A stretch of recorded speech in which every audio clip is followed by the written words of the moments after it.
by today. The 12:45 p.m. May 30th of 2026.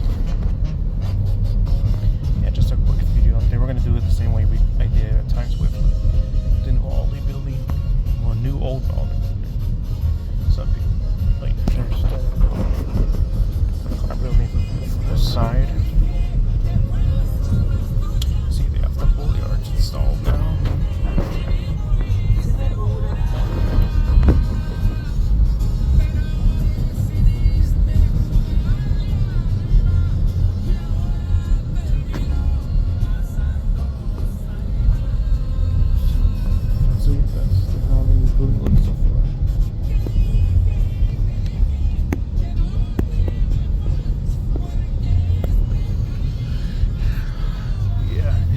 Video for today. Sorry everyone, but hope you liked it. Bye.